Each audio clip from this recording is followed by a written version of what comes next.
केवल मात्र हमारे जीवन नहीं बल्कि आगामी जीवन में भी अच्छे उपदेश हमको मिलेंगे। परिचय अतिथि के रूप में परम पूज्य संत श्री रोशननाथ जी महाराज, आप सारनाथ आश्रम बौद्ध धाम फतेहपुर सेकावाटी के पीठाधीश्वर के नाते हमारे बीच में विराजमान है श्रद्धेय श्री शंकरलाल जी। जोधपुर धाम आप विराजते हैं। हमारे मध्य विराजमान है कृष्णदास जी महाराज।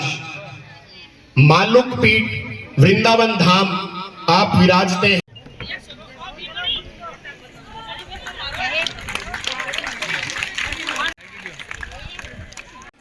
रामदेव आश्रम रामदेव मंदिर के पुजारी, आपका स्वागत अभिनंदन के लिए मैं आग्रह करूंगा कमल जी, सीताराम जी, रमेश जी, गणेश जी, कमल जी घोड़ेला, कैलाश जी घोड़ेला, विमल जी प्रजापत, कमल जी दादी मंच के पास तैयार रहे। इसी प्रकार दिनेश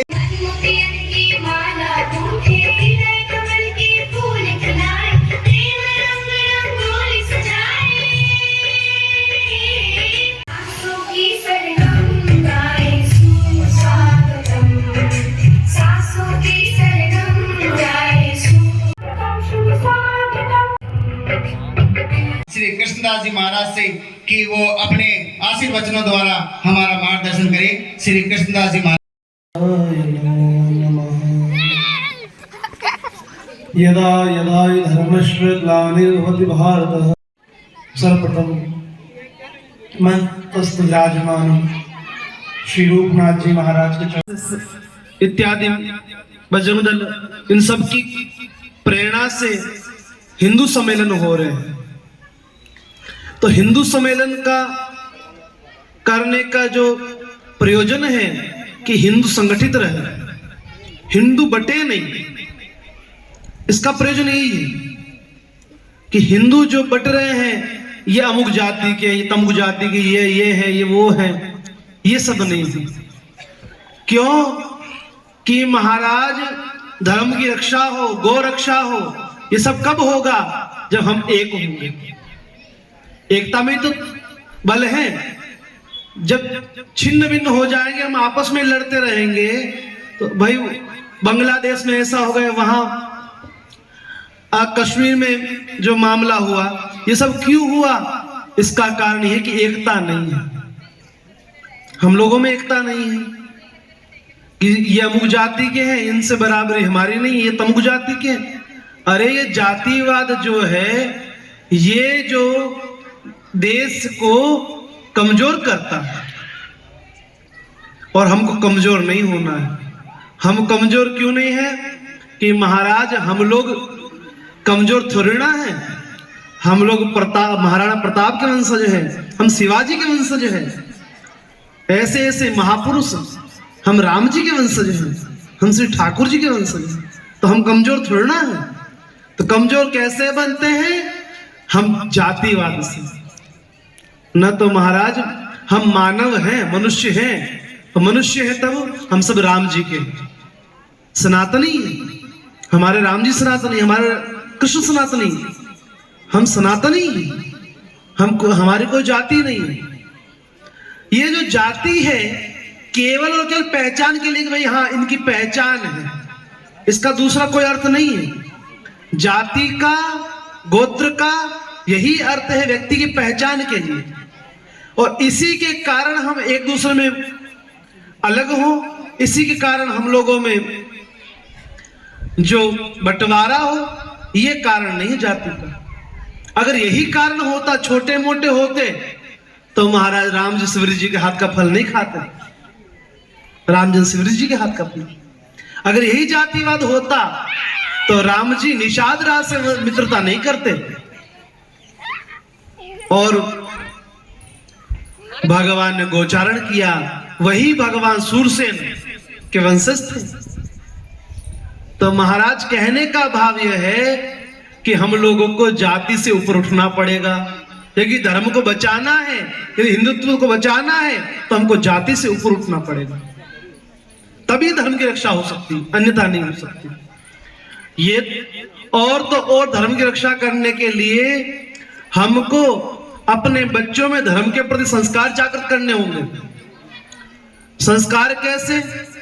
संस्कार इस प्रकार से कि वर्तमान में आप लोग देख रहे हैं लव जिहाद इत्यादि ये जो हो रहे हैं, तो ये क्या है? संस्कारों की कमी है कि हिंदुओं की बेटियों को अन्य मजहब के लोग या अन्य बहला फुसला के कह दो, किसी कारणवश कह दो, ये सब क्यों हो रहा है? संस्कारों की कमी है।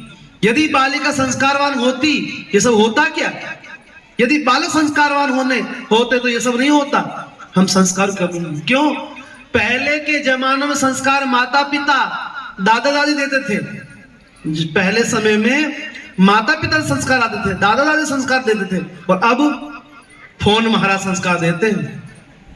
अब संस्कार देने वाले दादा दादी के संस्कार हम लेते नहीं है, माता पिता के संस्कार नहीं लेते किसके हैं? फोन महाराज के।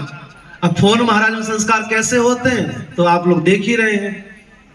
तो इसलिए हम लोगों को फोन के साथ, हम फोन की निंदा नहीं कर रहे हैं कि फोन नहीं होना चाहिए, हम ऐसा नहीं कर, उसका उपयोग सही ढंग से करना चाहिए, गलत उपयोग फोन का नहीं होना चाहिए।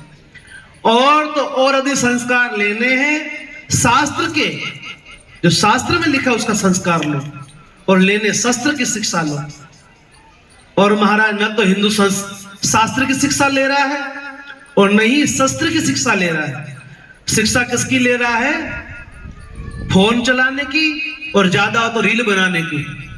तो रील बनवा दो या फोन चलवा लो। झांसी की रानी का स्त्री नहीं थी क्या?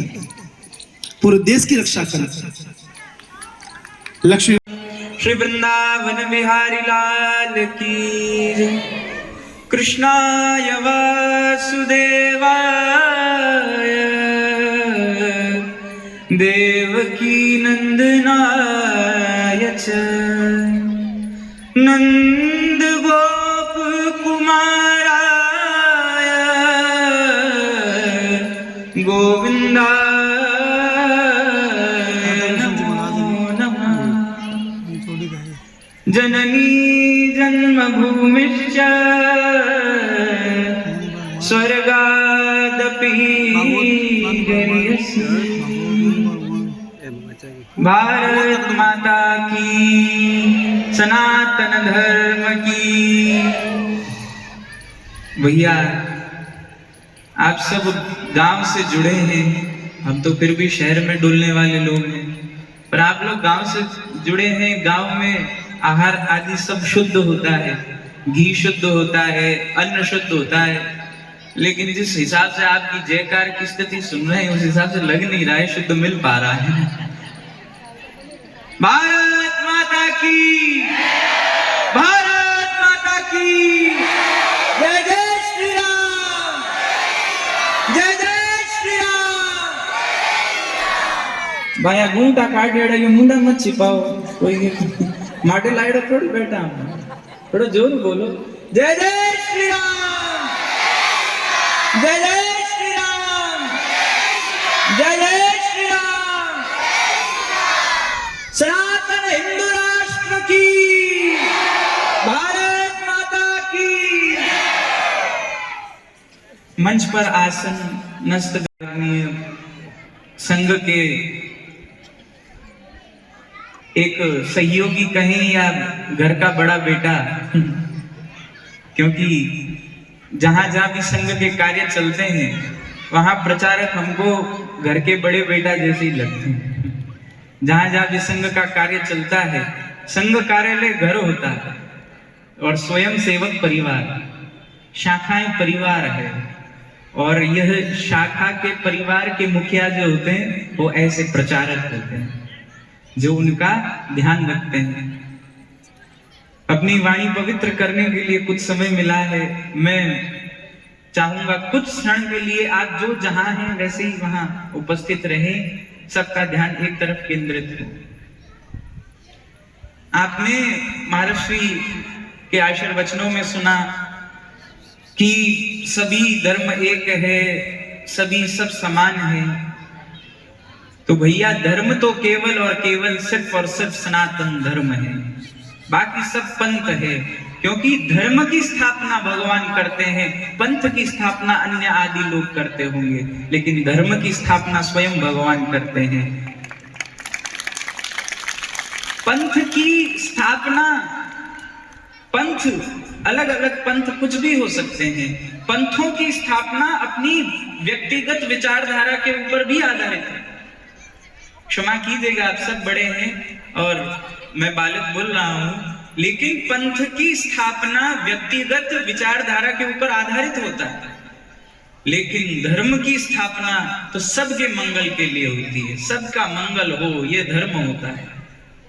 इसलिए गीता जी में भगवान कहते हैं, सर्वधर्मान् परित्यज्य मामेकं शरणं व्रज अहं त्वां सर्व पापेभ्यो मोक्षयिष्यामि मा शुचः। जगह जगह जाते हैं माथा टेकने, 33 कोटि देवी देवता कम पड़ जाते हैं, तब कहीं जाके मजारों पर, कहीं जाकर कहीं माथा टेकने लग जाते हैं कि चल किसके पीछे रही, अपने पीछे ही चल रही है, हम सहयोग दे रहे हैं इसलिए चल रहा है सबका सब काम। अपनी तरफ से हम संघ की एक बहुत अच्छी शिक्षा है, हमने बचपन से उसे ग्रहण किया है। भाई साहब बड़े उद्बोधन दे रहे थे, हम आप जैसे ही सबके मध्य में बैठे थे, भाई साहब ने बोला देश की रक्षा कौन करेगा, सब बोले हम करेंगे हम करेंगे। एक अकेला बीच में से मैं बोल गया मैं करूंगा, तो सब हंसने लगे। पर भाई साहब ने इस बात को सराहा कि सब करेंगे हम करेंगे इसकी गारंटी कोई मत ले, हम करेंगे, शुरुआत हमसे होनी चाहिए, क्योंकि खुद से शुरुआत होगी तब वो लड़ाई लंबी चलेगी, तब वो विजय लंबी चलेगी, वो जीत लंबी चलेगी। संस्कारवान बनो, सर्वधर्मान परित्यज्य। इसलिए सारे पंथ आदि सबका तिरस्कार करके, सबको एक किनारी करके सब सनातन धर्म में आओ भैया। जिसको जिस भाव में रुचि हो, जिसको शंकर भगवान में रुचि हो, जिसको श्री कृष्ण भगवान में रुचि हो, जिसको राधा रानी के स्वरूप में रुचि हो, किसी को दुर्गा माँ के भाव में रुचि हो, किसी को नाथ संप्रदाय में रुचि हो, किसी को श्री संप्रदाय में रुचि हो, तो यह सब आपकी, जैसे चश्मा लगता है ना, तो चश्मा लगने से पहले पहले अलग अलग ग्लासेस चेक करवाते हैं कि एक ग्लासेस निकाला, इसमें बढ़िया दिख रहा है कि इसमें बढ़िया दिख रहा है, इसमें बढ़िया दिख रहा है कि इसमें बढ़िया दिख रहा है, तब एक एक पे निर्णय पे पहुंचते हैं कि नहीं इसमें ज्यादा बढ़िया दिख रहा है। वैसे ही जो हमें मुक्ति का मार्ग, जो हमें भगवत मार्ग, जो ठाकुर जी के पास ले जाए, जो सीताराम जी के चरणारविंद के पास ले जाए, ऐसा मार्ग जो चेक करते रहो अपने आंखों में, जिससे हमको अपने गुरु के चरणारविंद स्पष्ट दिखते हो, ऐसा चश्मा लगा के देश की सेवा करते जाओ महाराज। जीवन में कहीं अमंगल नहीं होगा, कहीं अमंगल नहीं होगा। संस्कार की पुष्टि कहां से होती है? संस्कार की पुष्टि, जैसे पेड़ लगाते हैं तो उसकी जड़ें सब कुछ होती है, और हमारी जड़ें क्या है? आ तो सुरगा में शर्मावे, ई पर देव रमण ने आवे, ई रोजस नर नारी गावे, धरती दोहरारी, धरती दोहरारी, धरती दोहरारी, ओ धरती दोहरारी, ओ धरती दोहरारी, ओ धरती दोहरारी। हमारी ये धरती है, इस मिट्टी की खुशबू है, इस मिट्टी की ताकत है। इसी मिट्टी से शिवाजी जैसे वीर बने, इसी मिट्टी से महाराणा प्रताप जैसे वीर बने, इसी में बड़े बड़े भक्त हुए, कई नरसिंह भक्त हुए हैं, कई मीरा जी भक्त हुई हैं। यह मिट्टी ने क्या नहीं दिया है महाराज। इसलिए हमारे संघ की जो पोशाक है, हमारे संघ की पोशाक भैया खाकी रंग की है, क्योंकि ये मिट्टी का रंग लेकर चलते हैं, और जिसने मिट्टी का रंग ले रखा है उसको कोई मिट्टी में नहीं मिला सकता। जिसने मिट्टी का रंग ले रखा है उसे कोई मिट्टी में नहीं मिला सकता। वो एक आंधी सनातन की ऐसे लेकर चल रहा है। ये संघ कैसी आंधी लेकर चल रहा है? ये खाकी पोशाक पहनकर ये एक ऐसी आंधी लेकर चल रहा है कि एक दिन सारा जग समस्त हिंदू राष्ट्र हो जाएगा। सिर्फ भारत देश नहीं, पूरा विश्व हिंदू राष्ट्र हो जाएगा। हम ऐसे कोई भड़काऊ भाषण नहीं दे रहे हैं कि सबको समाप्त कर दो, सबको खत्म कर दो। अरे भैया, यह तो प्रेम की नगरी है। भगवान ने किसी से लड़ने के लिए नहीं भेजा है, लेकिन प्रेम बांटने के लिए भेजा है। लेकिन माते आवे जिन्हें धक्का तो देवना पड़ेगा। क्यों भैया? क्यों कोई बहुत ये प्रचलित बात है कि कोई आपके एक गाल पे चाटा मारे तो दूसरा गाल आगे कर दे।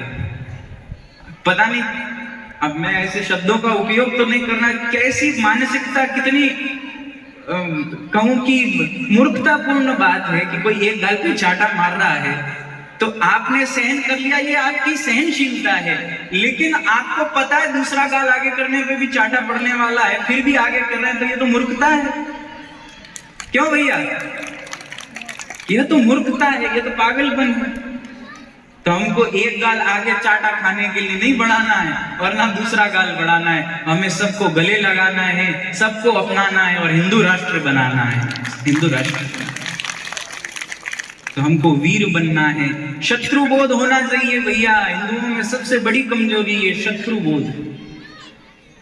अंग्रेजों ने कितना कितना अत्याचार किया, ईस्ट इंडिया कंपनी ने कितना कितना, और आज भी हमको वो ज्यादा अप टू डेट लग रहे हैं। हम तो भैया कथा कीर्तन में जाते हैं, वही अंग्रेज जो रशियंस जिनको हम समझते हैं, उनकी स्टडीज, उनकी जो कॉन्वेंट स्कूल्स हैं, यह सब जो है वो कितना मतलब पढ़े लिखे हैं। कोई 4 शब्द इंग्लिश के बोल जाता है तो हम उसको पढ़े लिखे में आंकलन कर देते हैं, और जो मारवाड़ी बोल जाता है पढ़िया लिखे डोर है कि नहीं फिरता रहे, कौन पूछे कौन। क्यों भैया ऐसा भेदभाव क्यों? जब हमारे हृदय के अंदर अपनी मातृभाषा के लिए आदर नहीं है तो कोई और मातृभाषा के लिए आदर क्या रखेगा? हम सीधे सीधे से कह देते हैं, हमारी तो भैया फोन पकड़ा देते हैं या कोई स्कूल कॉलेजेस में भेज देते हैं, अब बच्चे वहां कुछ भी खाए कुछ भी पिए, हमको कुछ खबर नहीं। और यह सब एक सोची समझी एक चाल सी है। ये कॉन्वेंट स्कूल क्या होती थी? कॉन्वेंट स्कूल पहले विदेशों में ब्याह नहीं, अभी भी नहीं होते विदेशों में, तो ब्याह नहीं होते थे। लड़का लड़की आपस के आपसी समझ से और फिर लिविंग में रहना जानते हैं, बिन तेरा आम में तेरा। फिर दोनों, अब वो जो भी संग रहने वाले जो भी कुछ करेगा वो उसके ऊपर है। अब उनके संसर्ग से, उनके संग रहने से जो बच्चे उत्पन्न होते थे, अब वो बच्चे बेचारे अनाथ, क्योंकि माँ बाप तो भेद दूजा माथे मुंडा मारने गया था, बाप पिता अलग चला गया, माँ अलग चली गई, तो वो बेचारे बच्चे कहाँ जाते? तो उन बच्चों को धीरे धीरे चर्च ने अपनाना शुरू किया कि चर्च के अंदर वो उनको रखना शुरू किया। वो इधर उधर ठिकाने नहीं मिलते तो अपने यहाँ पे भी कहाँ जाओ, चलो भाई मंदिर बाहर बैठ जाओ, आता जाओ तो कोई रोटी तो खा ली। तो बस उधर भी यही था कि वो बच्चे कहाँ जाते थे? कॉन्वेंट, वो चर्च के बाहर जाकर बैठ जाते। अब धीरे धीरे करके सारे चर्च भर गए, अब बच्चे जाएं तो जाएं कहाँ? तो उनके लिए ये कॉन्वेंट स्कूल शुरू की गई थी। और भारत में कलकत्ता के अंदर सबसे पहली कॉन्वेंट स्कूल बनी थी। भारत में कलकत्ता के अंदर सबसे पहली कॉन्वेंट स्कूल बनी थी। और इस कारण के लिए ये जो हम कहते हैं ना, जो कॉन्वेंट स्कूल्स में पढ़े हुए हैं, उनके सबके लिए एक फादर बना दिए गए। ये कौन है? ये फादर। ये कौन है? ये सिस्टर। अब ये फादर सिस्टर वगैरह का ये कॉन्सेप्ट क्यों शुरू हुआ? वो इसलिए शुरू हुआ क्योंकि उनको परिवार की कमी नहीं खली। अब हमारे काका चाचा मासा मासी फूफा फूफी इतने सारे हमारे पास तो रिश्ते संबंध है, सबके लिए पर्याप्त नाम भी है। अंग्रेजी में तो एक ही अंकल के आंटी, चाचा है तो ये अंकल है, मामा है तो ये अंकल है। अब राम नाम ये कौन से अंकल है? दुकान वाला भी अंकल है। हमारी संस्कृति इतनी समृद्ध है कि हमको और किसी की आवश्यकता नहीं है भैया। और अपनी जड़ें मजबूत करने के लिए अपने आदर्श स्थापित करो। ये क्या कुछ ज्यादा भारी बोल दिए क्या? सब धीरे धीरे ऐसे ऊपर उठ रहे हैं, ध्यान मुद्रा में हो गए, एकदम धीरे धीरे उठ रहे हैं। संस्कार जो पुष्ट करने हैं वो कौन देगा? ये दादा दादी के पास रहने के लिए हम बच्चों को छोड़ते ही नहीं है। अभी तो महाराज जी ने बोला ना कि भाई परिवार बहुत छोटे हो गए, हम दो हमारे दो बाकी सबको धक्के दो। तो ऐसा कॉन्सेप्ट हमारे संस्कृति है ही नहीं हमारे तो, क्योंकि परिवार संयुक्त होता है तो सहनशीलता बढ़ती है। इसलिए भैया सब साथ में रहो, मिलकर रहो, वरना पहलगाम वाले दिन याद रख लेना कि नाम पूछकर धर्म पूछकर गोली मारने में समय नहीं लगाएंगे भैया। अपने धर्म के लिए गर्वान्वित फील करो, गौरवान्वित एकदम महसूस करो, ऐसा फील लाओ कि हमारे जैसा सौभाग्यशाली और कोई नहीं। क्योंकि पहली बात तो इस भारत भूमि में जन्म मिला और मनुष्य शरीर में जन्म मिला और अच्छे कुल में सनातन धर्म में हमको जन्म मिला और यह राजस्थान जैसी वीरों की धरती पर हमको जन्म मिला है। इसके लिए गर्व फील करो भैया, गौरवान्वित महसूस करो। बस यही भावनाओं के साथ अब मैं ज्यादा समय लूंगा नहीं, आप लोग बहुत तप रहे होंगे सूरज की धूप से भी और हमसे भी तो आज सबको खूब खूब जय श्री कृष्णा, राधे राधे, राधे राधे। इस लाडनू नगरी में आपने बहुत सुंदर शोभा यात्रा और जगह जगह बहुत ही सुंदर इस विराट हिंदू सम्मेलन को आपने सजाया है। हम सबका एक परम सौभाग्य है कि इस सम्मेलन में वृंदावन से, मलुकपीठ से संत उपस्थित हुए हैं, जोधपुर से भी आए हैं, लीडवाना के जिला प्रचारक श्री अशोक जी भाई साहब भी बैठे हैं, ये सब संतों को लेके आए हैं। और अपने पास में श्री राम साहब पीर का जो स्थान है दुजार, वहां के संत भी इस कार्यक्रम में सम्मिलित है। हिंदू शब्द संस्कृत की धातु से धर्म शब्द बना है। हिंदू धर्म हम बोलते हैं, सनातन धर्म बोलते हैं। तो धर्म क्या है? धर्म संस्कृत की ध्री धातु से बना है। ध्री का मतलब होता है धारण करना, और धारण हम क्या करें? धारण करें दया, धर्म, परोपकार, सत्य, अहिंसा, अपरिग्रह, ब्रह्मचर्य। ये धारण जो करने योग्य है उसी को धर्म कहते हैं। यही हमारा सनातन धर्म है। जो आपने पत्रक छपाया था इस कार्यक्रम में, उस पत्रक पे लिखा हुआ था, ये तो धर्मस्ततो जय। जहां धर्म होता है वहीं विजय होती है। आज विमल जी ने मुझे सुबह पत्रक भेजा, तो उस पत्रक में लिखा होता है ये तो धर्मस्ततो जय। जहां धर्म होता है वहां साक्षात भगवान स्वयं विराजते हैं, वहां श्री विराजते हैं, वहां विजय सुनिश्चित होती है। हम सबका सौभाग्य है कि हम आज सभी एक मंच के नीचे बैठे हैं। कोई हिंदू सम्मेलन के नाते समाज में ऊंच नीच, जाति, कुप्रथाएं जो भी है सबको दूर करने का प्रयास जो संघ के द्वारा विगत 100 वर्षों से चल रहा है। संघ अपना शताब्दी वर्ष मना रहा है। उस शताब्दी वर्ष के निमित्त आज जगह जगह कश्मीर से कन्याकुमारी, अटक से कटक, जैसलमेर से सिलचर, संपूर्ण भारतवर्ष में हिंदू सम्मेलन का आयोजन हो रहा है। उसी कड़ी में हम लाडनू में आज इस हिंदू सम्मेलन में आनंद ले रहे हैं। एक गीत की कुछ पंक्तियां हैं, वो पंक्ति ध्यान से सुनेंगे। उस गीत के माध्यम से जो मेरे को बौद्धिक में बात करनी थी, उस गीत के माध्यम से आपको बताएंगे। जिस दिन सोया राष्ट्र जगेगा, दिसी दिसी फैला तमस हटेगा। जिस दिन, कौन सा वो दिन आ चुका है। डॉक्टर साहब ने कहा था कि याची देही याची डोला, इसी देह से, इन्हीं आंखों से हम भारत माता को विश्व गुरु परम वैभवशाली संपन्न होते हुए देखेंगे। संघ की स्थापना में परम पूजनीय डॉक्टर केशवराम बलिराम हेडगेवार अनेक बार बोलते थे कि याची देही याची डोला, इसी देह से, इन्हीं आंखों से हम वो सपने देखेंगे। तो वही अपनी ये जो पीढ़ी है, हम सबका परम सौभाग्य है कि हम अपनी आंखों से ये सब होते देख रहे हैं। जिस दिन सोया राष्ट्र जगेगा, नहीं राष्ट्र जग रहा है, वो दिन आ चुका है। इस गीत में है जिस दिन सोया राष्ट्र जगेगा, वो राष्ट्र अब जग रहा है। ये गीत की पंक्ति को हम बदल सकते हैं। जिस दिन सोया राष्ट्र जगेगा, दिसी दिसी फैला तमस हटेगा, दिसी दिसी फैला तमस हटेगा। भारत विश्व बंधु का गायक, भारत मानवता का नायक, सदियों से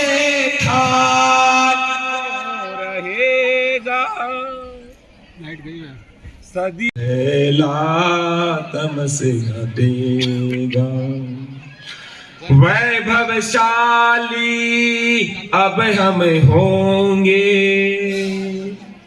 नहीं किसी से कम हम होंगे।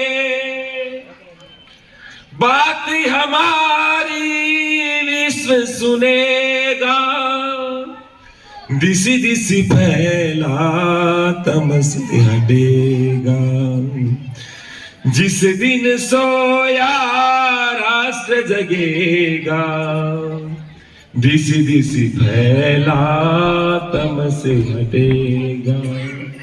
जो सामाजिक समरसता की बात है, जो पंच परिवर्तन में हम एक सामाजिक समरसता की बात करते हैं, आपको अशोक जी बताएंगे आज बाद में। समरसता होगी, सामाजिक समरसता होगी, उर्मे ममता करुणा होगी, ऊंच नीच का भेद हटेगा, ऊंच नीच का भेद हटेगा, दिशि दिशि फैला तमस हटेगा, जिस दिन सोया राष्ट्र जगेगा, दिशि दिशि फैला तमस हटेगा, दिशि दिशि फैला तमस हटेगा। और वह दिन आ गया है और दिशि दिशि फैला तमस भी दिन प्रतिदिन हटता ही जा रहा है। और भारत माता की जय।